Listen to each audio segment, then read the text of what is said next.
In today's video, I'm going to share with you my entire Anthurium collection and any tips and tricks to grow them large and lush.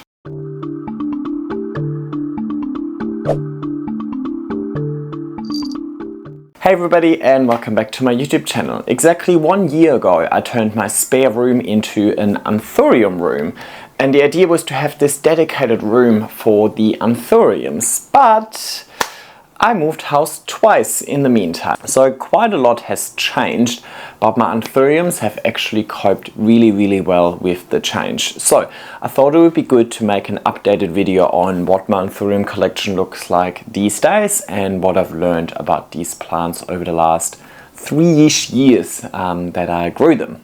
Now, my Anthuriums have expanded quite a bit. They've grown and I've added a few new ones, so they don't all fit in the same room anymore. This is just one component of my Anthurium collection, and we're going to go downstairs and outside into the greenhouse to look at all the other ones as well. But let me just go through a few of these, and then we're going to keep talking along the way. Let's maybe start off with my very first Anthurium I ever bought, and I don't remember the exact timing, but I think it was 3 years ago. This one. Sorry, the lighting over there was terrible, so let me bring them all over here so I can show you a little bit closer. This one was my very first Anthurium. It was sold to me as Anthurium wild crystallinum. So I think that's just some type of hybrid that they decided to call wild. Now we're going to talk about hybrids and so on in a sec as well, but just assume that all of my Anthuriums are some sort of hybrid. This was my first Anthurium ever. I was really nervous back then, and the prices were still through the roof back then as well, but it honestly has been so easy to grow and super rewarding to watch it increase in leaf size. This is the newest leaf. It just stopped unfurling. I suppose the reason it's called crystallinum is pretty clear. It has this really nice crystally veining. Now I have used this plant to make babies. I pollinated this plant with itself, and let me show you the result. I had a really lush pot of many of these seedlings, and every now and then when one of these seedlings grows a little too large, I separate them from the rest of the pot. I'll show you the pot downstairs. This is one of the ones that I separated. So this one is an offspring of that crystallinum I showed you earlier. And yeah, this is its newest leaf, and I love how when Anthuriums first unfurl, they have these nice brownish leaves, and then they just start fading into this really nice dark green over here. Now this one I separated at a later stage. This one is from the same batch of seeds, but this one was separated from the rest of the seeds straight away. So this one had its own pot from day dot, hence it grew much larger. Whereas this one was in a pot with many other seeds having to compete for light, nutrients and so on. So it definitely started increasing in leaf size once I separated it. But I'll show you the full pot later and you'll see a huge difference in size. So if you want to grow them nice and large, of course you need to provide them with enough room for roots. Talking about room for roots, all of my Anthuriums are in my aeroid mix, and I like having them in see-through pots so I can see the root health. And Anthuriums have these really nice chunky large roots, so they really love the aeration that my aeroid mix offers. I have a full video on how I make my aeroid mix, and it's always linked in the description. Now this hybrid that I made, I call it Crazy Rubbish, as a little ode to all of the crazy Anthurium hybrids that are being sold out there and given ridiculous names. It's almost like an issue, because if you're new to Anthuriums, you might think that they're all different plants, but it's really just people hybridizing Anthuriums at home and then giving them random names as if it's like a brand new species, but it's not. Don't get me wrong, sometimes you can make a hybrid and it's a unique hybrid and it gets recognized and you can formalize the process and so on, you know, you can trademark it and all of that. But most of the time what I see online is just people crossing very similar parent plants, so all of the offspring is going to look very similar. You'll realize with my collection most of them are dark velvet with nice veining. Right? Now they might all have different names, but in the grand scheme of things they all look very, very similar. So just be really careful with plant names that you see online. Just because somebody decided to give them a fancy name does not mean that it's a fancy super rare hybrid or anything like that. It could literally just be an upselling technique. So as a little piss take, I started calling this Anthurium hybrid I made Crazy Rubbish, and it kind of just stuck. I like it. Alright, my next Anthurium is an Anthurium that has been in my collection for a very, very long time. I think it was my second or third Anthurium, and I grew this one from seed as well. This is the only one that actually survived, and it's I think 3 years, and quite clearly it hasn't really sized up as nicely as a lot of my other plants. This is the newest leaf over here. And to be honest, I don't really know why it's not really increasing. I think, if I'm correct, this is a high altitude Anthurium, so I think it would prefer cooler temperatures, but I could also be wrong, don't quote me. Again, in chunky aeroid mix, and you can see some nice chunky roots in this pot. Now, slightly more impressive, this is my Queen Anthurium, and she is probably my favorite. This is her newest leaf, and she's gone through a massive propagation earlier in the year. I chopped her into 5 bits. This is the main bit, and she just pushed out this leaf.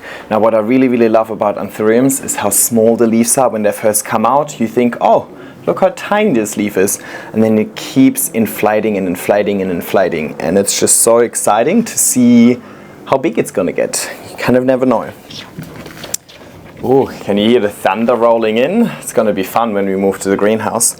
Now this is my only Anthurium that I actually put on a moss pole. Now most Anthuriums are climbers, not all of them are, but they climb really, really slowly with very small internodal spacing. So you don't often see them being given a moss pole. But I put in a video on the side over here. When I first grew this up a moss pole, this is already its second one. When I first grew up a moss pole in preparation of the propagation, you can really see how this plant grew up the moss pole and how many roots there were within the moss pole in itself. So the moss pole is an extension of the pot. Now this one in particular is not actually filled with moss. I filled it with aeroid mix.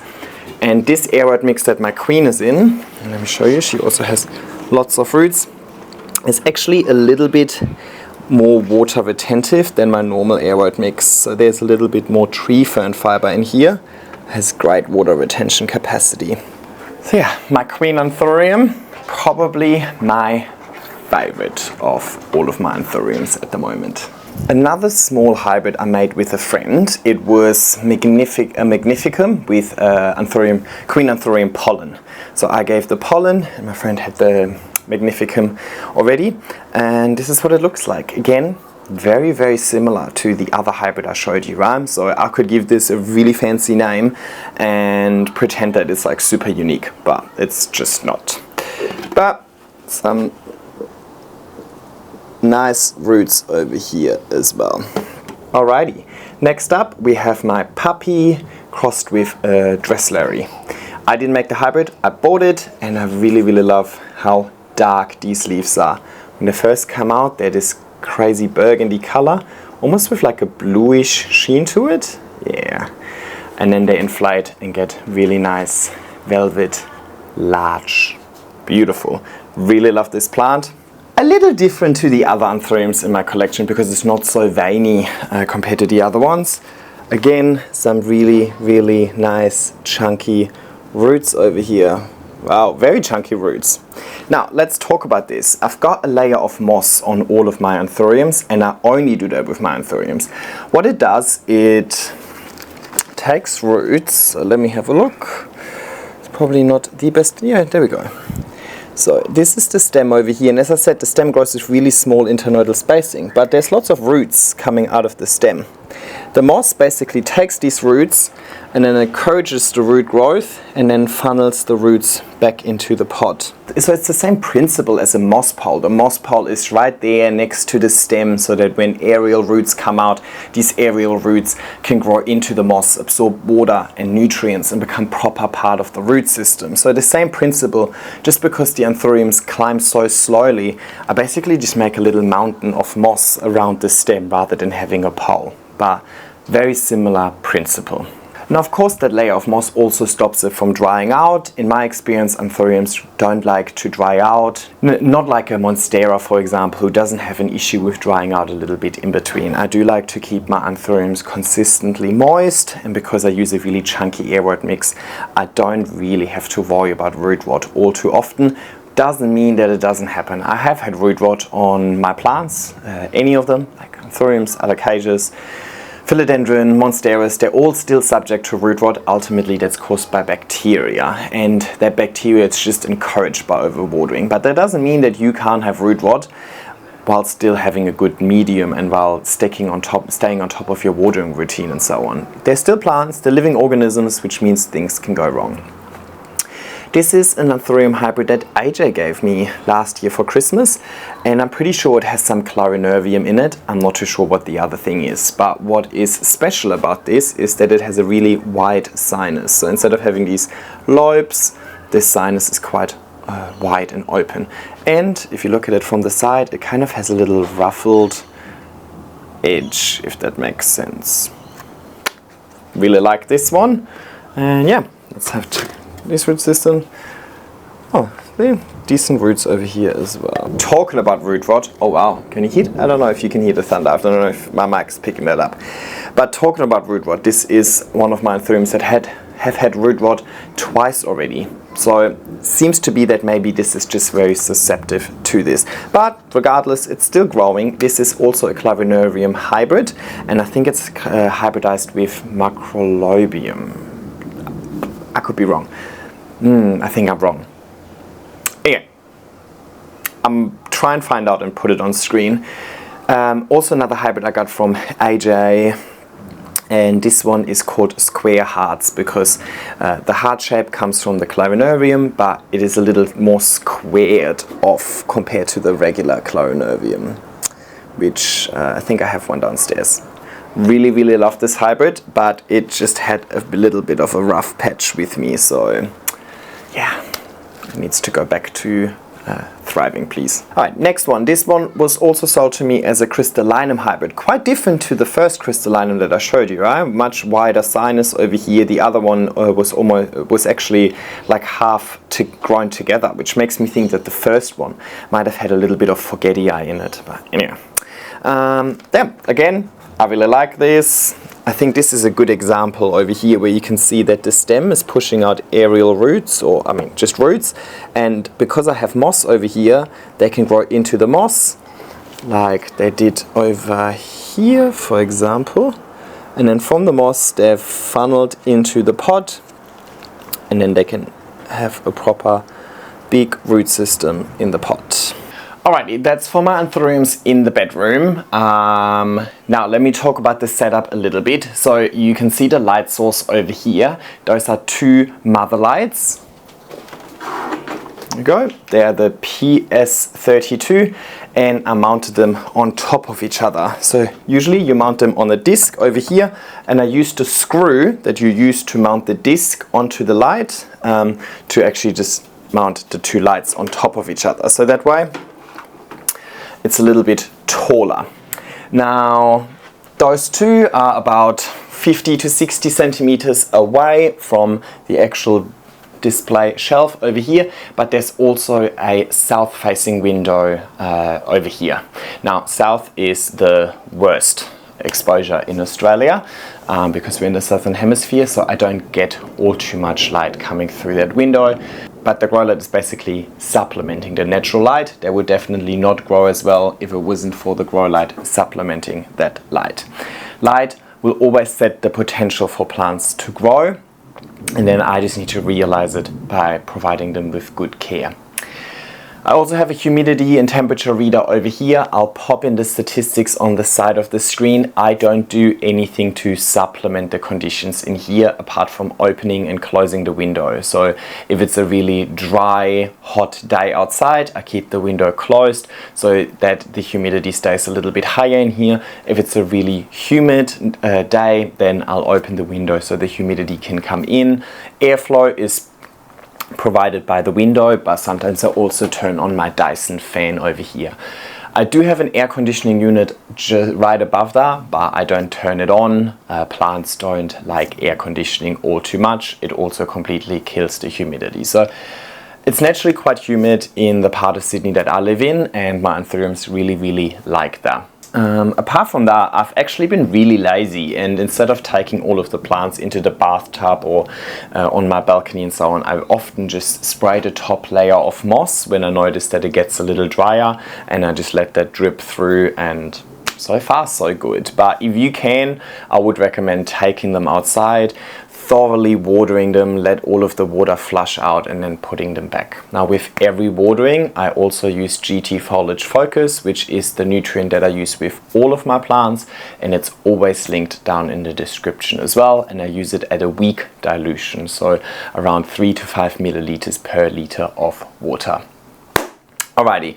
Enough about this room, let's go downstairs because there's a few more really nice Anthuriums I want to show you. And we moved into the greenhouse. This is where a lot of the Anthuriums that kind of didn't fit in my room anymore moved into. And I moved them here at the beginning of spring just to experiment with growing them in the greenhouse first and whether they like it or not. And it's safe to say that they absolutely love it. But the Anthuriums in my bedroom are also thriving. So this is not necessarily better than the other room, but yeah, it's probably a little bit less work in the sense that I can be super messy. I can just go here with a hose and hose everything down without having to worry about carpet, walls and so on. Conditions over here are a little more humid, a little warmer as well, but in general it actually has more fluctuations, so more ups and downs in temperature, more ups and downs in humidity actually, because it's obviously exposed to more sun and air, and so it's more subject to the weather basically. When the weather changes, the conditions in the greenhouse change as well. But with the misting system that I installed, one thing is certain, there's definitely always nice humidity, which these Anthuriums really appreciate. Again, I'll put the statistics of the averages and so on the side, but let's have a little look at some of them. Let's keep going with the crazy rubbish. This is another one of my crazy rubbish hybrids that are isolated somewhere in between the other two. So you can really see the earlier I separated them from the rest of the pot, the larger they grew because they've had more time in their own pot. Again, so there's a lot of condensation in here. That's a good. That's one of the reasons why I love using see-through pots. I can see the root health, but I can also see the moisture level, right? Plenty of condensation in there, meaning I don't need to water it. And again, you can see these roots coming out of the stem and kind of, you know, the moss is ensuring that they don't dry out by the time they hit the pot. So another crazy rubbish, and it's just nice to grow one. I kind of grow one in every room just to see the differences, so see which room they like, which one they don't like, and so on. Yeah. Oh no! Oh no! This is Anthurium crystallinum. No, this is Anthurium clavinervium, but something happened to the stem. It's a bit floppy. So, bye. Oh. That's sad. But look, it just shows that I have a pretty perfect setup for these plants over here, and things can still go wrong. That's just normal. We're dealing with real life organisms over here, so things can also go wrong. Alright. Good thing about me is that I love growing multiples of each plant, so don't worry, that clarinervium might be dead, but this clarinervium is still alive. So this is its newest leaf over here. It hasn't really ever fully sized up for me. I've had this for quite some time now, but I kind of really love these perfect heart-shaped leaves. I think they're really nice. It's beautiful. Anthuriums absolutely love to flower, and I've been taking advantage of that by making my own hybrids, but I'm over it. I feel like the market is really saturated with hybrids. I don't have any very unique parent plants in the first place to make really unique hybrids with, so I kind of just given up. And it's starting to rain. Let me take you inside. This is a Magnificum hybrid. Magnificums, I believe, can be easily identified by the petiole. They have like these rectangular petioles with really sharp corners.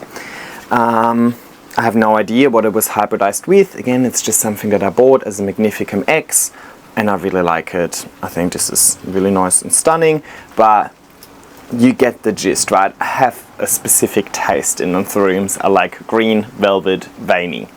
Alrighty, this one might be my second favorite right after the Queen.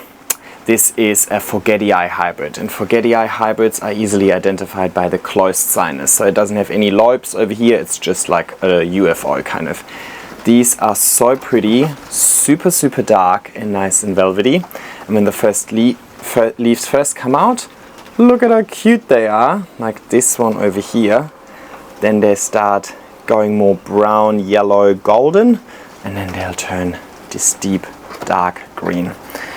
This plant has kind of propagated itself, so it shot out a little pup next to it. So this is the mother plant, and then a little pup over here. And you can see all of the inflows that are cut off over the years over here. Yeah. Very, very happy. She's absolutely been loving the greenhouse, and yeah. Wow guys, it's just been getting so dark. I don't know if the camera's picking it up, but it's like nighttime, like a big rain cloud coming. You probably heard the thunder, right? Alrighty, and this one is another Magnificum hybrid that I grew from seed. And it has very lots of veining, and it has also these ruffled edges over here. So pretty cool. Yeah, and just really proud if you grow something from seed. It's like a special achievement. It's getting really bad now, so let's run inside. Please excuse me, I'm just building a table over here, but can you see how dark it is? This is the middle of the day. There was just this massive storm cloud that just came in. We're gonna keep filming anyway. Let's keep filming, might as well. The show must go on. It is 3 p.m. Look how dark it is. I really hate that, but ultimately that's one of the reasons why it's always nice and humid over here, because we have so much rain.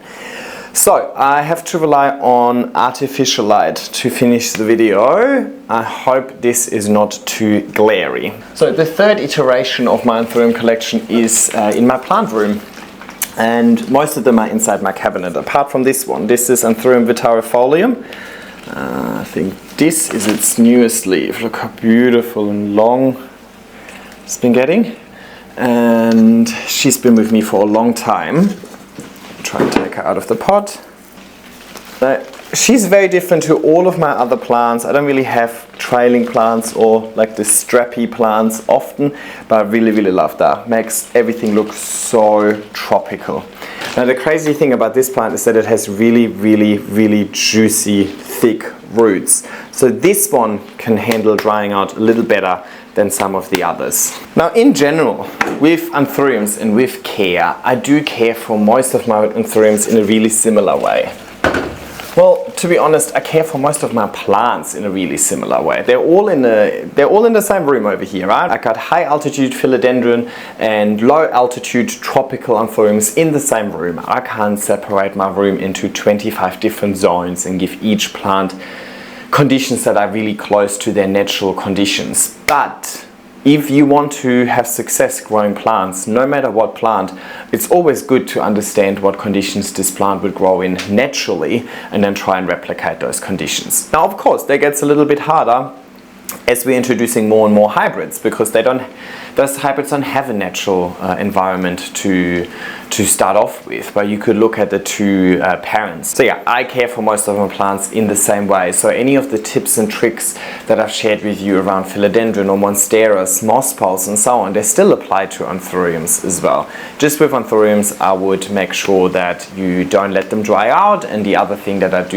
just do for Anthuriums is that layer of moss on top of the pot.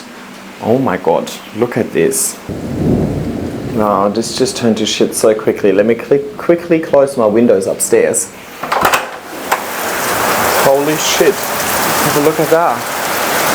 Can you see that on the other side of the road?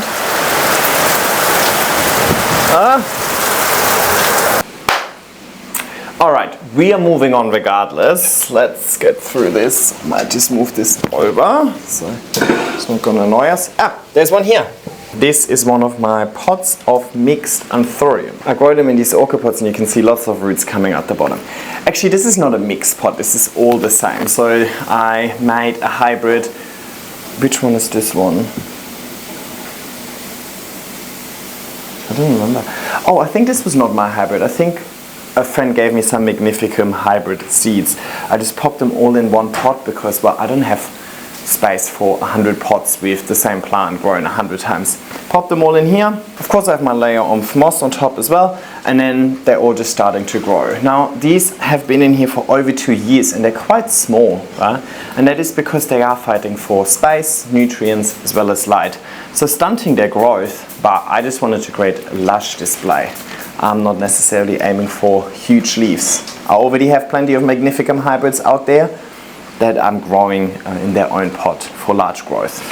Oh, now I'm confused. Actually, that pot, that was the crazy rubbish. Yeah, that is the Magnificum, I think. They all look the same to me. Anyway, same thing over here, another pot of really lush Magnificums. Heaps of them. They're not going to grow to their full potential because they're competing for light and so on, but I just love having this really nice lush display. Looks great anywhere you put it. Correction, this is the crazy rubbish Anthurium hybrid thingy.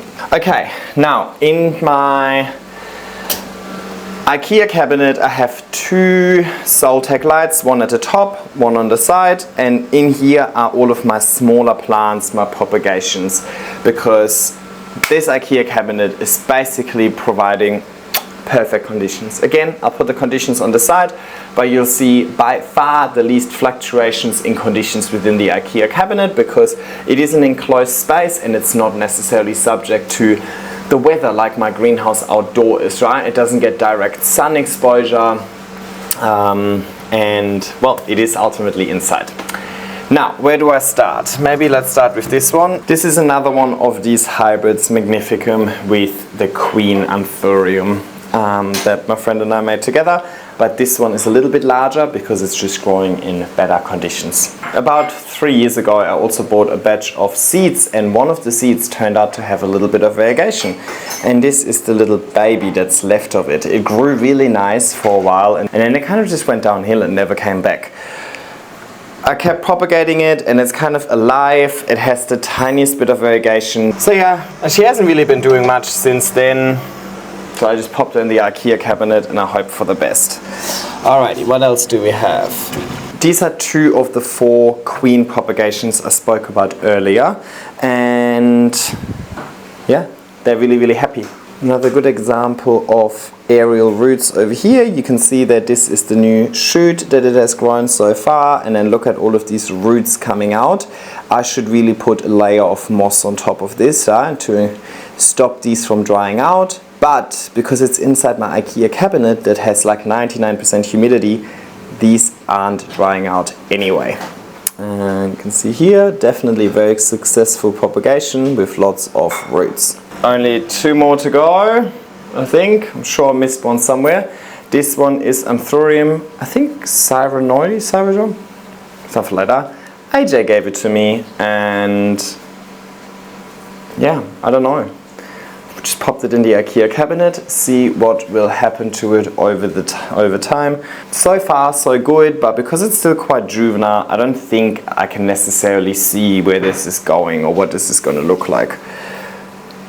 But we'll find out. Exciting. Alrighty, and then the one I'm looking forward to growing the most over the next few months and years is an Anthurium luxurians. They were ridiculously expensive just a couple of years ago. Even just last year they were still really, really expensive, but they now came out of tissue culture, and when I bought it, I'll put in a photo, it was the teeny tiniest tissue culture baby. So I'm really happy with the progress it has made so far already. You can see that nice textured leaf, and then you can see that newest leaf unfurling over here.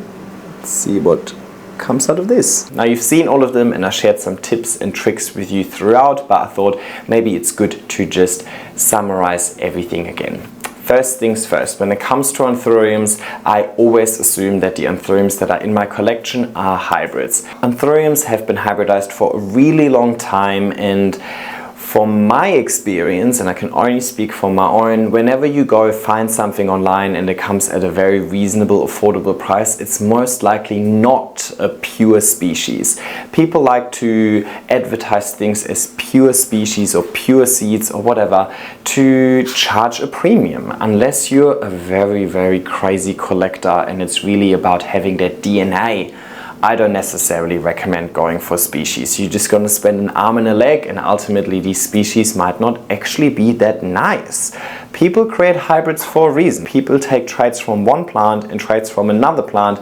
They put them together into a hybrid and then select the ones that have the best features for aesthetic reasons. So often hybrids might actually look nicer or have these desirable traits that you're after, while at the same time potentially also growing more resilient and easier and faster and so on. So if you're new to Anthuriums, or even if you're not new to Anthuriums, I highly recommend getting hybrids. But don't get caught up on this whole hybrid thing. There's thousands of hybrids out there. You definitely can't catch them all, right? And people are making more and more and more. So don't get too caught up on names that people give these plants online, because they're all just made up. Just look at the plant in itself, see if you like the features or if you don't like the features, and if you think that this is a plant that adds something that other plants in your collection don't already have, then of course go ahead. I mean, ultimately your money, you can do with it whatever you want, but just a word of caution,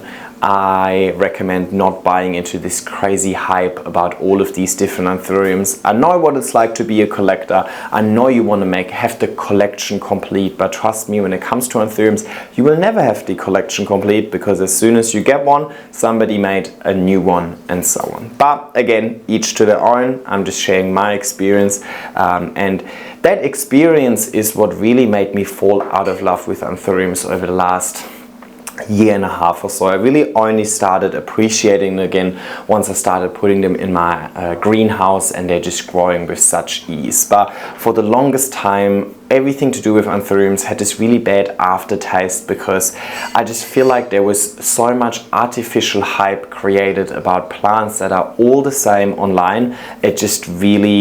It made me feel like people are in this hobby for the wrong reasons. Not because they actually like the plants and they like the way that they look, or not because they want to share plants with as many people as possible to spread the joy, but really just for financial profits.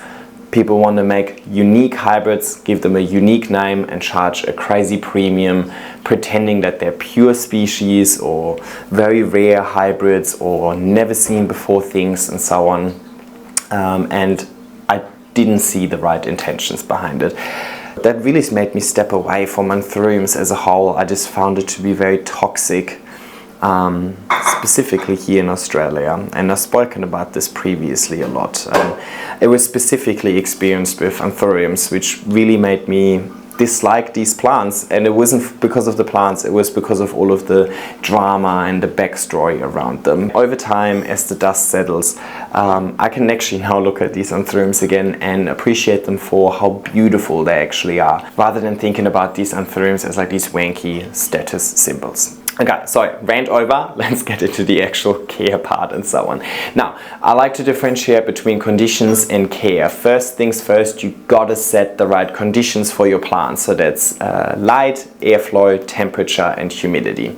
When it comes to light, they do need a lot of bright indirect light, but I don't give any of my Anthuriums direct sunlight. Whether or not you're giving your Anthuriums enough light will actually be shown by the Anthurium itself. If you're giving it enough light, the next leaf will be larger than the previous one, and so on. If you're not experiencing any growth, your Anthuriums are never really drinking much water, your Anthuriums are growing really leggy with really long petioles, for example, your leaf size is decreasing and so on, those are all signs that you're probably giving your plants, and it's not just Anthuriums, plants overall, you're probably giving them too little light. So bump up the light a little bit, but I would stay away from direct sun exposure for these Anthuriums.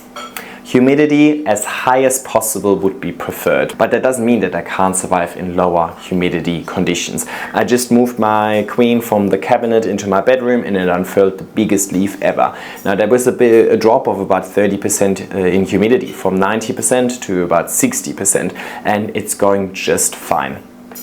However, wherever a plant is used to one set of conditions and then you change it drastically, you will always see some sort of shock, or most likely see some sort of shock. That doesn't mean that the plant can't recover from that and then subsequent leaves thereafter, once they're used to these sort of conditions, could still be thriving in lower humidity conditions. But from my experience, the higher the humidity, the easier over time the plant will have. Temperature wise, I can't give you a specific temperature that I grow my Anthuriums in. It could range from up to almost 40 degrees inside my IKEA cabinet, but I could also go down to about 13 degrees inside my apartment during winter.